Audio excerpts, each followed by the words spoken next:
What's going on, guys, and good morning. Today we're going to do it a little bit differently. We're going to go over the deck first and then talk about some of the tech choices. Instead of doing it the other way, I like to mix it up once in a while, change things around.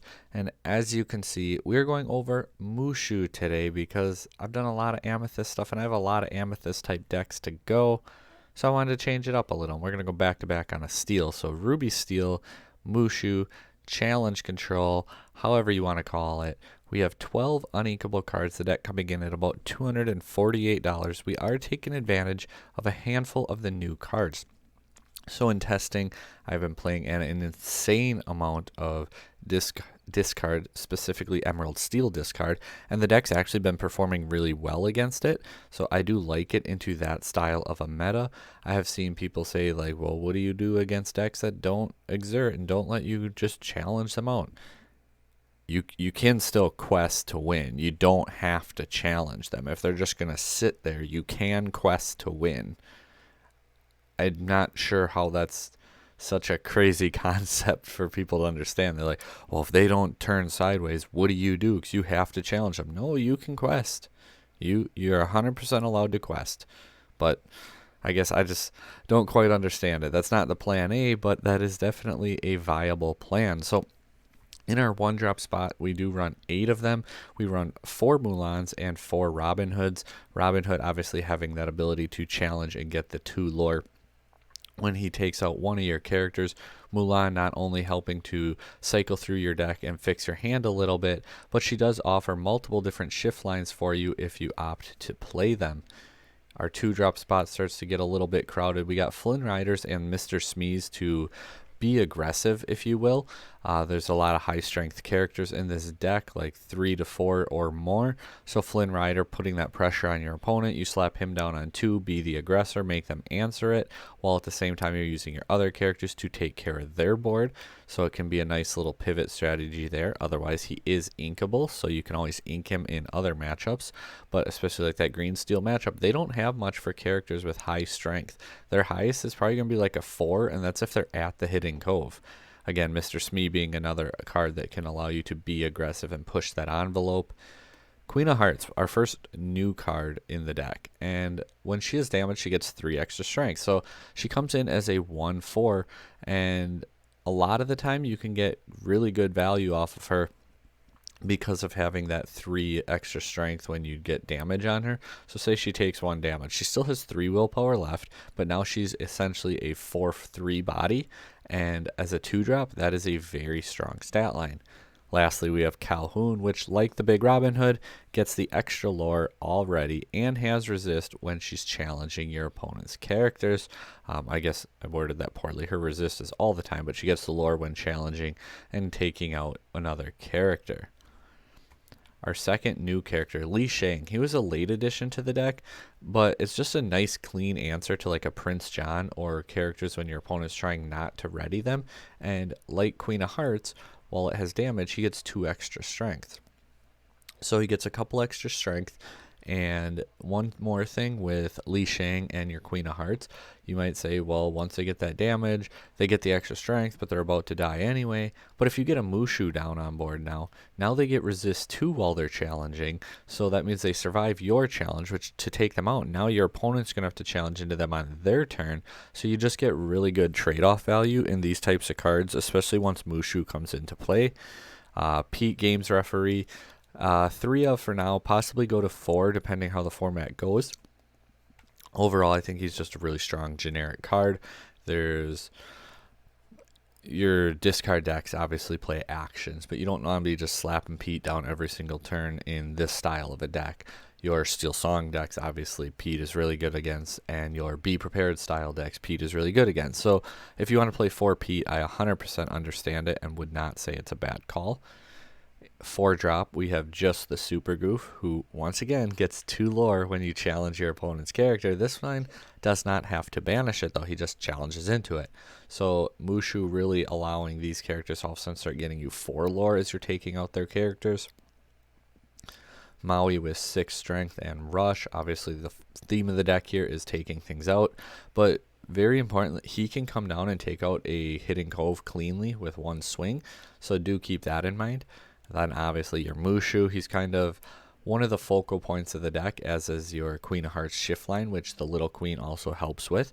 So she's your big draw engine for the deck, being able to draw a card each time you challenge each time that one of your characters challenges another character, you get to draw that card. Again, your Mushu getting you the 2 extra lore when you banish a character, and in addition giving your characters resist 2 during that challenge. Keep in mind it is during the challenge, so like a Mr. Smee will take damage still at the end of the turn. Then we have Robin Hood rounding out our 5s, and Mulan. So Mulan hitting that shift line is really nice because then you get the +3 strength that turn, meaning she has 5 strength. So if you challenge something, take it out. Even if it has 2 willpower, you still dealt 5 damage. It just 5 is more than 2, so their character dies, but you still deal 5 more damage to 2 more characters then. And in this aggressive format, I think that is incredibly strong, and she's very, very good. You might say, what about if you don't shift her? What about after that turn? Well, we'll get to that. We also have 3 brawls in there, helps in those aggressive matchups, helps if they don't have Hidden Cove, getting rid of those Diablos right away. But what about if you don't have that option, right?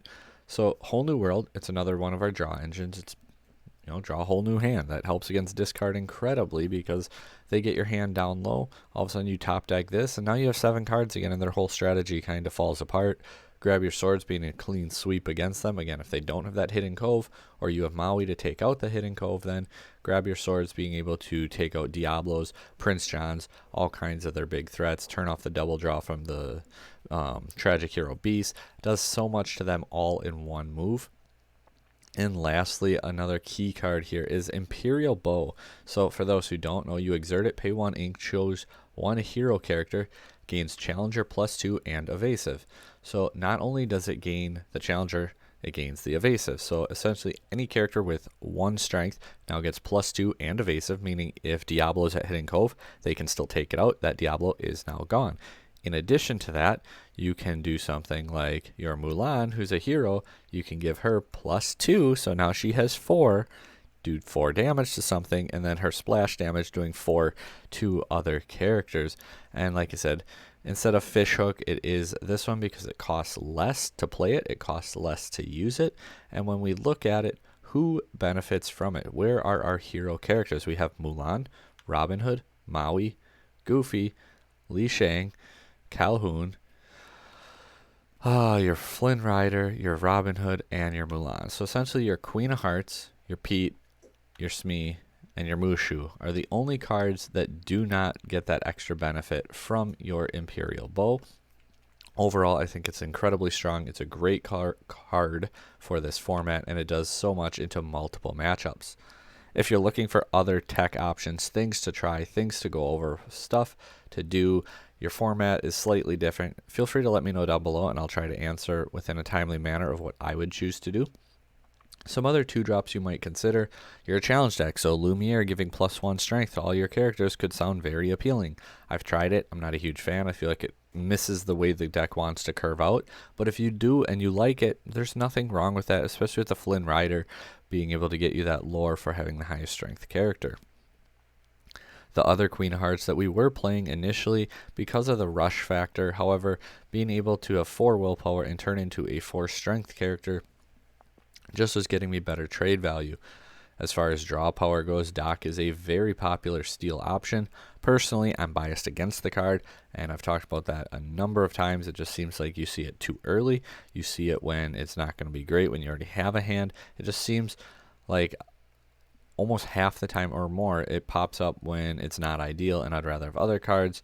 And I found just the draw engines that we opt to go with are working very sufficiently that Doc has not been needed. Mickey Mouse being able to play a high cost character early into the game can be very good, but people just tend to usually play around it and deal with it that way. So I've found that Mickey Mouse, while in theory sounds really good, just kind of falls flat. Shere Khan getting lore every time you challenge, that sounds incredibly strong, and it is if you have the room for it. It feels weird though because your 1, 2, 3, 4 usually doesn't involve a Shere Khan ink curve. I'm not saying you can't do it, but it feels like it misses the curve kinda kind of like the Lumiere does. Um, but at that same time, like even if you come down with it on say turn 5 or 6 and you challenge with 3 or 4 characters, that is 3 or 4 lore. So that's, I'm not saying it's bad, especially if you put it in there as a late game card to just come down with, another way to potentially gain that instantaneous lore right when you challenge. Even if you can't say finish off their character, you still get the lore for the challenging. I don't think it's a bad card whatsoever. The Sisus, the first one, obviously little Sisu being evasive, being able to deal with a 1 strength character, and then the other one getting the extra strength to just bully through your opponent if they have a high resource count. In addition, 4 willpower and questing for 2 can be very strong. Fei Zhao, also if it's your second challenge that turn, you get 3 extra lore. It can be a surprise, a little surprise factor that your opponent does not see coming. Getting into our bigger characters then, we got Sad Beast, just another draw engine type card. I think that he's going to be more popular right now. Hopefully you got yours. His price has already gone up like $4 in the last couple of days. I think people are just going to be a little bit ready for it, whereas Queen of Hearts has 4 strength, so something like a Madame Medusa does not take it out cleanly. Gantu is a great card for closing out games, 4 strength, 4 lore. Obviously, he's also inkable. Madame Medusa, again, I think is incredibly strong this format, and if you want to play her, I'm not opposed to it. It's just a high cost uninkable card, so it depends how you want to build your deck out that way. We don't run a ton of actions, but Maui Half Shark is a great answer for Maui Half Shark. It's a great strong evasive threat, and he can get you those brawls back when he's taking out your opponent's characters. Tinkerbell just doing that 1 damage passively, also being able to take out other characters and deal 2 more damage, questing for 2, great stat line. I think Tinkerbell is in a good spot. I just opted to go for Mulan instead. I was actually testing Tinkerbell as well at one point, but I chose to go with Mulan. If items or locations are insanely strong, Wreck-It Ralph is a great power closer as like a one-off 2-of type card, being able to quest for 3 and then get 2 more lore for removing that threat off the board. Your Mulan, she challenges the character. Now you can challenge readied characters, and she is evasive with that shift 5, the 5/6 stat line. I was almost going to play her as a one-of, but at the end of the day, we ended up taking her out for those Li Shang spots. I just felt like he would come up a little bit more and that she wasn't going to be quite what I wanted her to. Didn't come up a ton, and even when I played her at a higher ratio, it still didn't come up as much as I would have liked her to, but I think that she is incredibly strong and has a great effect. Scar can be absolutely game wrecking, and then if you add in a Mushu and he has resist 2, now instead of coming down and cleanly taking out like 3 of your opponent's characters, he can come down and take out 3 characters, often have willpower left over because he has resist 2 with each of those challenges, and in addition to that, get you 6 lore in the process. Apologize for that. Moving on, we have a handful of songs too.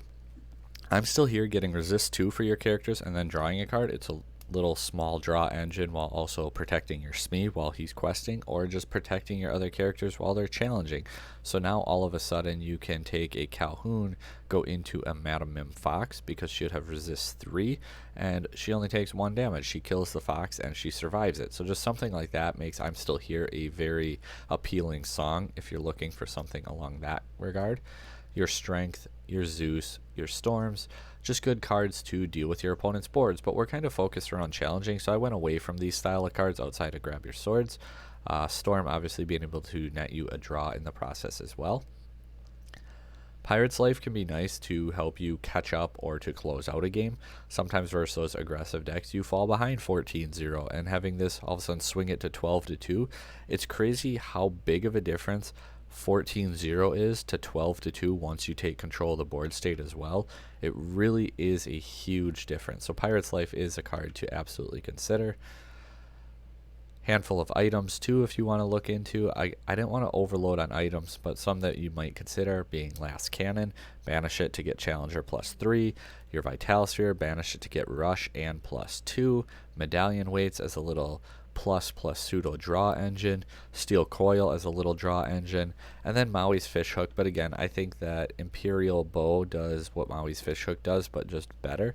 you do it for 1 ink instead of 2. You get evasive and challenger instead of evasive or challenger. It's +2 instead of +3, and it is heroes instead of everything, but I think that the bow is much better. And lastly, Thebes was another card that once again I consider playing at like a 1 or a 2 of, because you just slap this down late game like, oh, I have Calhoun and I have Mushu, or you don't have Mushu, you just have the Calhoun, or you have Mushu and not Calhoun or Robin Hood, and your opponent's like, okay, they're at 17, they can't get there, they can quest or they can challenge, and I guess if you could challenge and do it, then you quest with the Mushu.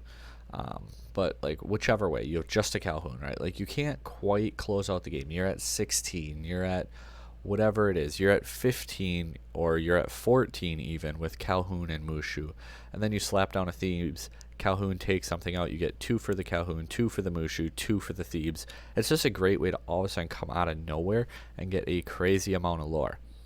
It does feel like a power crept weak version of Mushu because it nets you nothing when it's just sitting there. It just, if your character is there when it happens, you get the lore. Whereas Mushu gives you the body, gives you the resist, and it gives you the +2, and it's for all your characters on the board, not just the characters there. So I think Mushu kind of power crept Thebes, and that's why we're not playing it. But overall, it is a neat little option if you opt to try it out and play it for yourself. But that's essentially how I plan to play my Mushu deck right now. I've been having a lot of fun again testing it. I think that it's actually decent, especially in a discard meta. Let me know, I guess, what you guys think down below. As always, guys, thanks for watching. Like, share, subscribe, comment down below.